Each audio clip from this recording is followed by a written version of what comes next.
Sacred geometry. Sacred geometry. Sacred geometry. Sacred geometry. Sacred geometry. Wallpaper? No.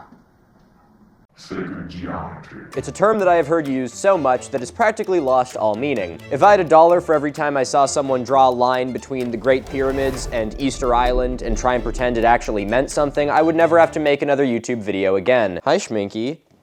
Okay. But today we're gonna be talking about a site that has actual, real sacred geometry. Sacred geometry that is not evidence of some lost, advanced, globe-spanning civilization, but is evidence that a group of people who propaganda has taught us to be unsophisticated and unintelligent, in reality had an unbelievably sophisticated understanding of mathematics, geometry, and astronomy. Ladies and gentlemen, my name is Milo Rossi, and today it is my great pleasure to tell you about the real sacred geometry at the Octagon Earthworks.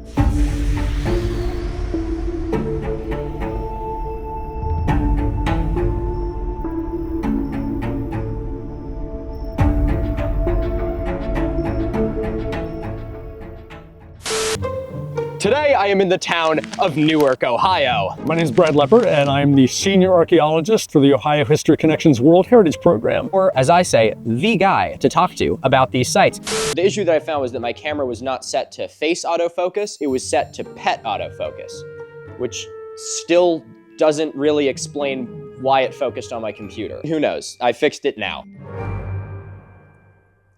This is the former extent of the Hopewell Ceremonial Earthworks complex at Newark, Ohio. Today, the only parts of this complex that still exist are this, the Great Circle, and up here, the Circle and Octagon complex. These earthworks were constructed about 2,000 years ago by the Hopewell culture, an indigenous American culture that utilized a combination of hunting and gathering and subsistence agriculture throughout the Middle Woodland period and created massive geometric earthworks. I just made an entire video about just this site and how unbelievably impressive it is, so if you want to learn a little bit more about the archaeology of this site and the culture associated with building it, you can go check that video out now. But this video is sort of an unofficial part 2 for something that I didn't get a chance to talk about in that one. And that is the sacred geometry and astronomy of this incredible site, which I think is so fascinating and intriguing that it deserves a video of its own. So why don't you do what you did last time and come a little bit closer? Whoa, you don't need to be that close. Man, give me a little room to breathe. You don't have to be a mathematical genius to figure out that the Hopewell Ceremonial Earthworks at Newark, Ohio are geometric in nature. You can see circles. Yes, it's a circle. You can see, square. It matches. You can see octagon. Octagon! And this is pretty standard for most of the Hopewell earthworks. Now, while in the last video we covered this site as a whole, today we're gonna be focusing up here. These two enclosures are referred to as the observatory circle and the octagon. I had a pointy thing last time, didn't I? I did. I'm not doing the sword gag again. I already did that once. I can find something funnier. I don't think that's pointy enough, actually. Here, you can go back to where you were, Schmicky. Sorry for bothering you. This is the price you pay for being my pet.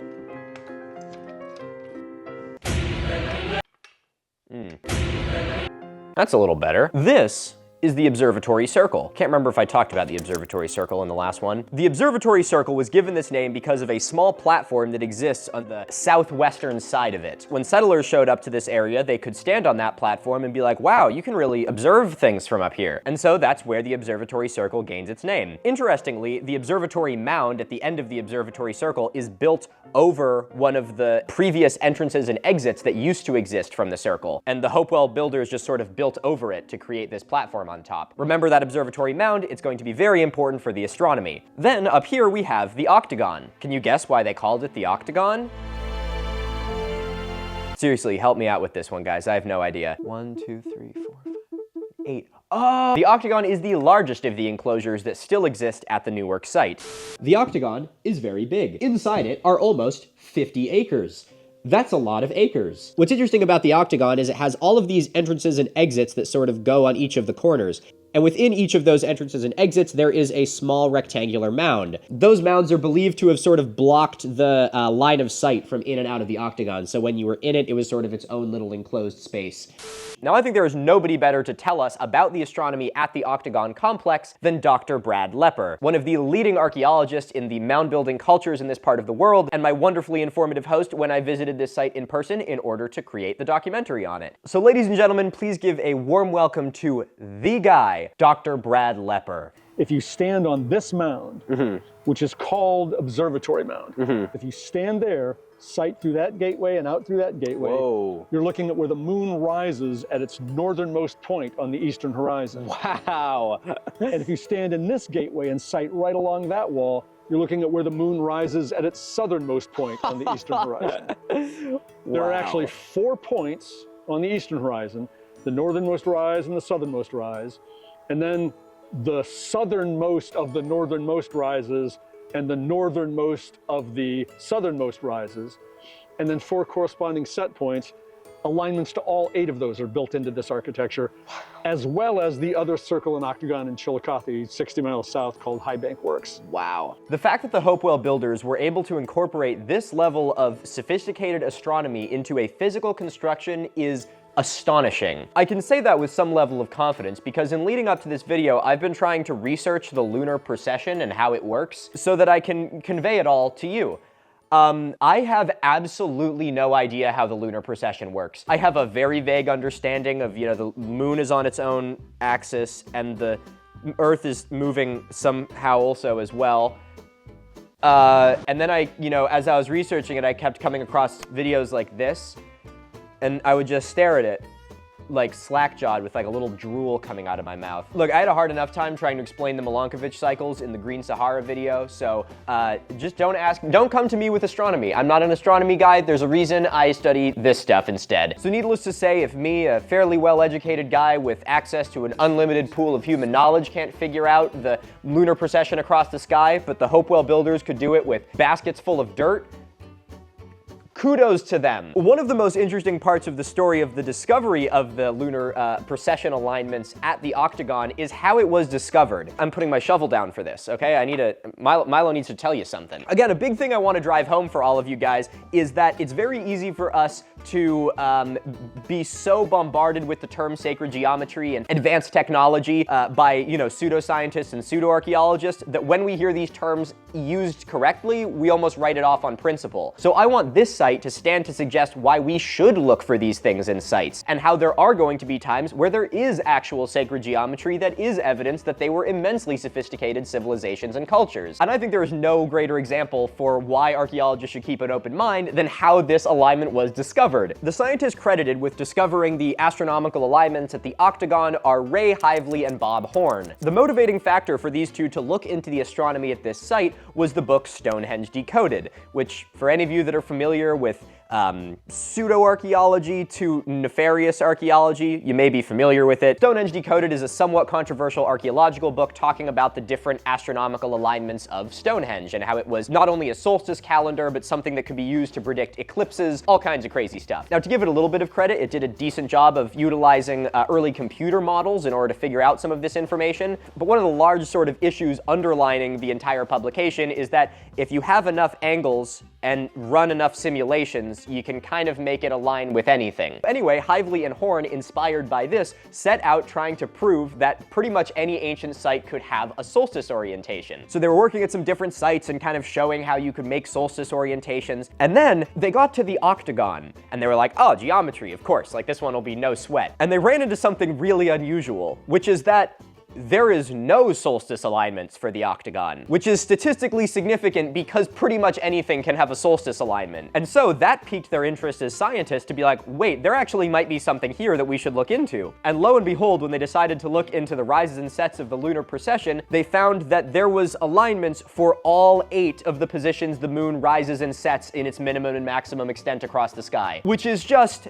absolutely insane. Now, I have heard some of the, alternative history people being like, see, the archaeologists, they just don't listen. And if they took a chance to think about these things, they would see the light. And this is where I want to emphasize that this was a completely scientific process. Archaeologists looked at data and were able to prove that there is a correlation there. Their opinions and beliefs changed when presented with new information. Frequently, we hear pseudoscientists and pseudo-archaeologists talk about how just no one listens to them, when in reality, archaeologists have listened to what they have been saying the whole time and have debunked most of it many, many, many years ago. so. If scientists are reluctant to accepting something new, it's probably not because they just don't want to listen to you. It's more likely that there just isn't enough evidence to support it, or there's more evidence to support a different hypothesis. Thanks to the diligence of these scientists, we are now able to prove that these sites and the people that built them had a highly sophisticated understanding of the lunar precession and other astronomical alignments. And we're also seeing a lot of these kind of small little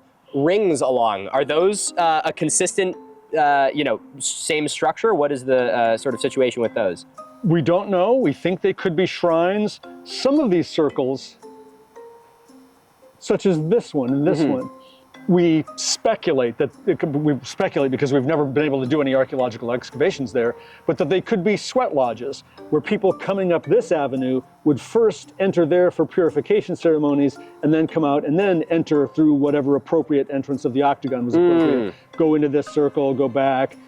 And here, people coming from Raccoon Creek up this avenue also have a similar kind of circle that could be a sweat lodge. Another interesting piece of this story that I touched on in the last video is what this site is now, or it was until January of this year. This site had been turned into the Mound Builder Country Club and Golf Course. Now, as I mentioned in the last video, thankfully, this site is now being turned into a park. It is being incorporated into the Hopewell Ceremonial Earthworks UNESCO World Heritage Site, along with the Great Circle, which is already a park and part of this system. I wanted to give a little bit more of the story on the golf course side of things. When I was researching this site, I couldn't help but almost feel a little bit glad that the golf course was put in, not because I think that it's an ethical or morally right thing to do, but because it, in my view, saved this site from the expansion of the city of Newark that destroyed pretty much everything else here. But I was talking to Brad again in preparation for this video when I learned something very interesting. These sites are both managed by the Ohio History Connection, and the Octagon Earthworks was given to the precursor organization of the Ohio History Connection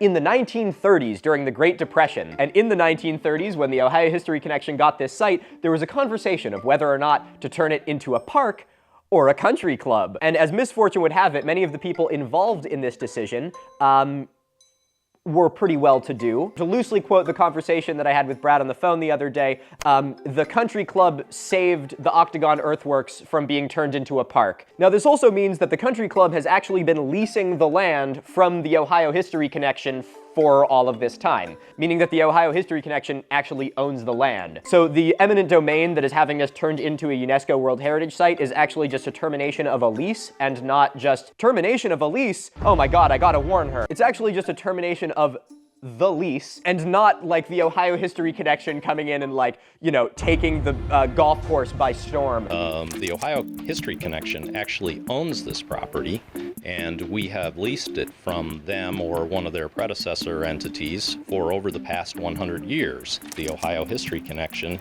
essentially wants to take back the property. But you said you have 59 years left on a lease. How can they take the property? Essentially, they filed a claim to appropriate or take back the lease. It's an interesting situation from a variety of different perspectives. David, good luck. And lastly, because I know all of us are very concerned with making sure that the golf course is able to still continue doing what they do, the golf course is not shutting down, it is just relocating to the Trout Club, is that what it's called? The Trout Club. And they're going to be changing the name of the Trout Club back to the Mound Builder Country Club, which is very funny considering they are no longer built on a mound. So there's kind of the rest of the story with the golf course. I will let you have your own opinions about it. Okay, now let's zoom out a little bit and look at this site as a whole, because it's the only way to be able to see the true extent of the sacred geometry that is hidden in almost every single one of the structures at this site. So this has a diameter of 1,200 feet. The circumference of that circle is equal to the perimeter of that perfect square. Wow. So there's, in addition to being connected by these ceremonial avenues, there's a connection in terms of the geometry. What about the others? Well, the area of that perfect square is equal to the area of that perfect circle. Wow. That's the observatory circle. That's 1,054 feet in diameter. That measure, which we call the OCD, and in this case it stands for Observatory Circle Diameter, shows up over and over again in Hopewell architecture throughout central and southern Ohio as well. In fact, of the 8 sites that make up the Hopewell Ceremonial Earthworks UNESCO World Heritage Site, all but one of them incorporate either 1,054 feet or half of it or a quarter of it somewhere in their architecture. Huh. And in fact, the distance from the center of that circle to the center of that circle is exactly 6 times that diameter. Really? And the distance from the center of the octagon to the center of the square is also 6 times the diameter Wow. of that circle. What about the octagon? The octagon, you could put 4 Roman Colosseums just in the octagon. That's how huge that is. Wow. So it's bigger than any of these. But if you draw a square inside it, drawing from alternate corners there, the sides of that square are equal to the diameter of that circle. Wow. And the area of that hidden square is equal to the area of the great circle.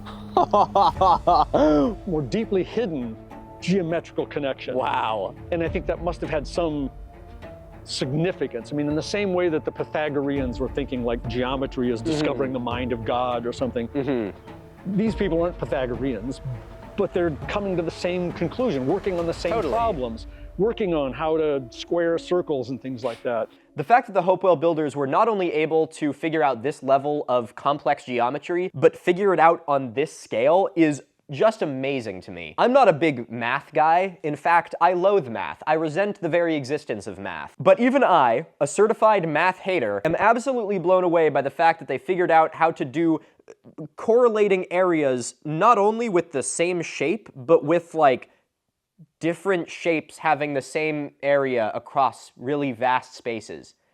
That's just incredible. I can't do that. Now, interestingly, some of this geometry was actually noticed as early as when Squire and Davis made their map back in the 1800s. As I talked about in my last video, much of what we know about this site is because of the Squire and Davis map. It was published in the very first publication of the Smithsonian Institute and recorded much of this site before it was destroyed by the city of Newark. And part of the inspiration for Squire and Davis making this map is because they saw how rapidly this site was being destroyed. With some of the most impressive features, like the Cherry Valley Ellipse, which was a massive burial complex, being completely leveled by the Ohio Railroad and the industrial site that developed around it. Again, if you want to learn a little more about how horrifying that story is, you can watch that video after this one. But even Squire and Davis in the 1800s made note of that octagon, what was it? Observatory circle diameter, the OCD. It's fascinating that 1054 number shows up over and over again at different Hopewell sites.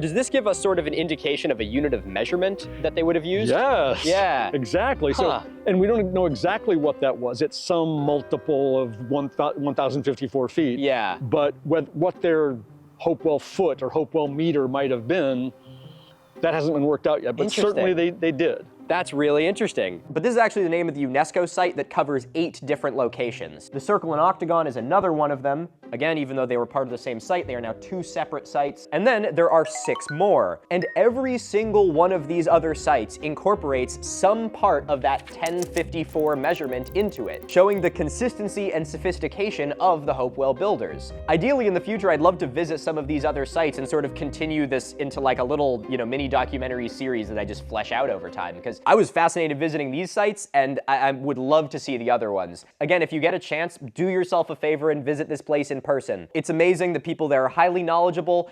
Tell them that Milo sent you again. Okay, now there's one more sort of secret piece to this site that I forgot to mention in the last video that is probably, in my opinion, even more impressive than everything else. And it has to do with this. Oh, sorry. It has to do with this. This is referred to as the Great Hopewell Road, and it is another thing that seems like it should only exist in the far-flung reaches of pseudo-archaeology. But I'm gonna get into it in just a second, because there's a couple other things I want to mention about this site before we get into that. Okay, one, I have kind of 2 little corrections from my previous video. A, this ring, this enclosure ring, was actually not a mound, even though I have it indicated as a mound. That was a stone circle around the burial mounds. So, sorry about that. Second, in this beautiful animation that illustrates what parts of this site still remain, I accidentally indicated a thing that does not remain. This part does not remain. pay no heed to that. That segues us perfectly into part 2B, talking about Hull Circle. I mentioned this minor enclosure, which actually survived much of the destruction of the site because it was the location of the stately home of Eli Hull in the 1800s. Have a look at that house. I wanted to show this and kind of it slipped through the editing cracks in the last video, but you can still see his house on Google Maps, which I think is very funny. It's at a super odd angle, sort of tucked into the back of what is otherwise just an American suburb. But there's, I think, a tiny fraction of that whole circle left in the front yard, but the rest of it has been subdivided to all hell, and there's probably nothing left of it. And then the other one that I mentioned, which I saw some comments about, is this giant lake. This lake is something I wrote about on the infographic poster that we made for this video, but I forgot to mention it, and I probably should because it is not there now. This lake was a kettle pond that formed when a large chunk of the Laurentide ice sheet broke off when the glacier was receding. It got packed around with a bunch of glacial sediment, leaving it stuck in the mud, and then as it melted, it left a pool behind in its place. It had 2 islands on it. One of these islands even had 2 mounds on it. We don't know anything about them though, because both of the islands are gone, the lake has been drained, and it is now a suburb. So we don't really know much about it. When I first started working here, I thought it was perhaps man-made, that perhaps it was initially just a big pit where they dug out the earth to build the earthworks.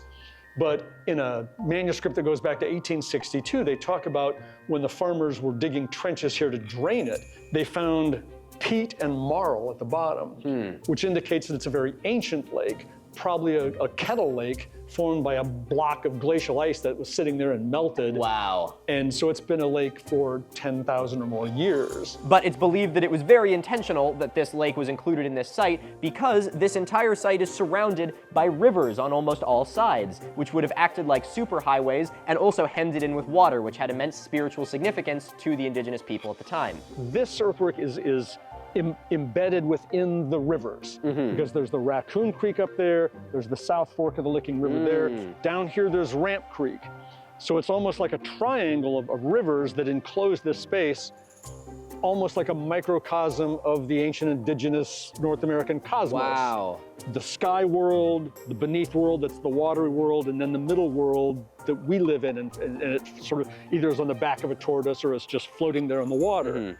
And these ceremonial passageways bring in the beneath world. They're almost like maybe conduits of energy from the beneath world, from the streams, because there's one going to each of the 3 streams.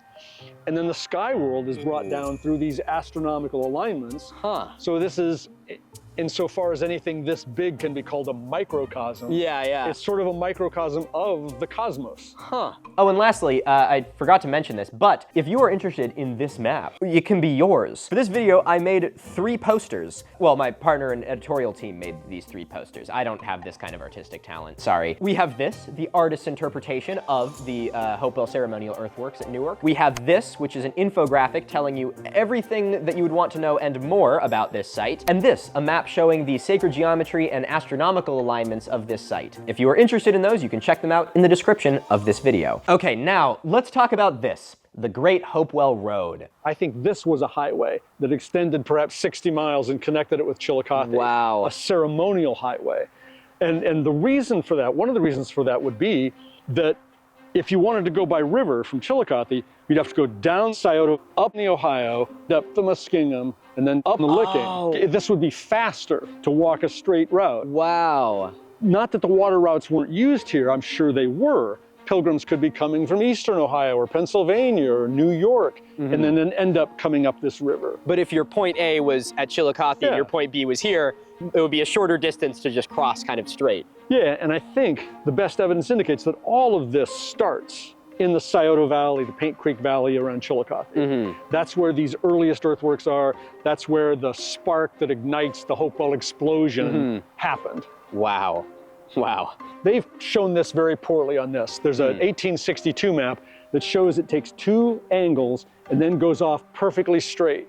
Whoa. And that map was done by 2 brothers, James and Charles Salisbury, in 1862. And they traced it for 6 miles. They said it goes on a perfectly straight path, through tangled swamps and over hills, still keeping its undeviating course. Wow. And they said it's still going. They just got tired of following it. I did my undergraduate work at the University of New Mexico, did my first field work out there, been to Chaco Canyon, they have long straight roads built by the ancestral Puebloans that can go for miles and miles. And some of them have berms that actually define the road. It made me think of Chaco Canyon roads. Wow. And I went, wow, 6 miles and it's still going.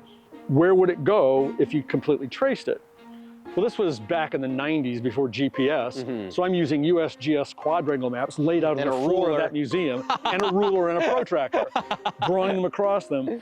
And this goes, it points directly to the center of Chillicothe. Oh my God, that is amazing. And so I've made the argument that because of the cultural similarities, the same kinds of architecture, the same diameters of circles, presumably the same kinds of artifacts in the mounds, that this is the northernmost of any of the geometric earthworks by a long shot.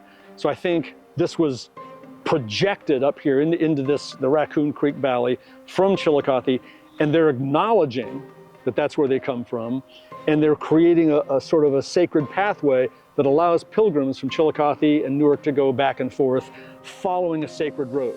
Wow. The Great Hopewell Road is probably one of the most interesting parts of this site for me. And it's something that really scratches that itch of a great mystery that is just this close to being discovered. Again, people like Brad are professionals in this field, so when I hear them talk with some level of confidence about a site like this, I'm pretty inclined to trust them on it. However, more research will be needed to actually prove that this is in fact a 60-mile road that runs all the way to Chillicothe. But some of this research is actually being done. For example, recent LiDAR mapping has actually found small fragments of what could be the Great Hopewell Road as far as 8 miles away from this site. Now, I don't think it's a massive stretch of the imagination to say that if that wall exists kind of in the middle of nowhere, 8 miles away from this site, where else would it be going? But what is also frustrating about this entire story is that these amazing discoveries, both factual and still theoretical, are still able to be co-opted by those who want to use it for nefarious pseudoscientific means. There is plenty of pseudo-archaeology to go around about the Octagon and Great Circle.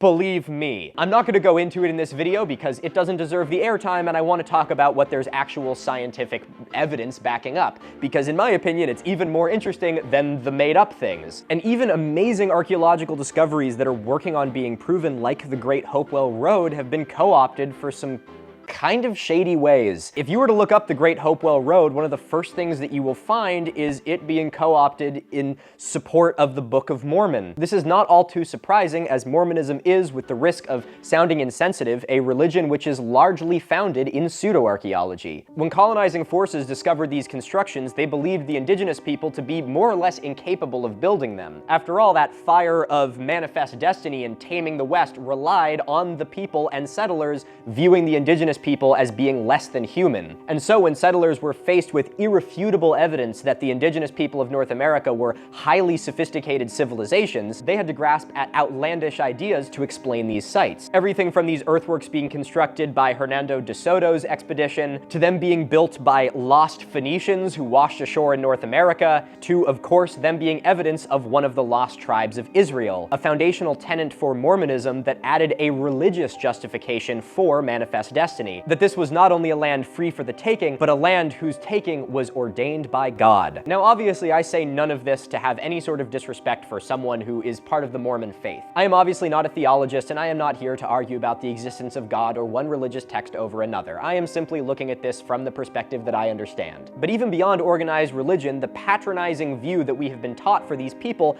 goes really deep. I normally don't show comments that I get on previous videos, but I think that this one is an important one for us to all learn from. Now, while my gut reaction is to fly into a defense of how wrong this is, this incredibly harmful misinformation and misunderstanding of indigenous people is the result of propaganda. Propaganda that has gone on for so many hundreds of years that it has reached, like, the absurdity event horizon. And so this is why I believe it is so crucial to teach about these sites, and to look at real instances of sacred geometry and astronomy, and massive constructions like potentially a 60-mile road leading between two enormous sites. It's important for us to try and understand the ground truth in these situations, and it's important for us to not fall into the patronizing attitudes of the alt historians who claim that they were only able to do this because they were taught how to, or the patronizing attitude of sort of the modern progressive spiritual who look at this as the indigenous were just so in tune with everything. These people, just like every other group that has ever lived around the world, were immensely complex.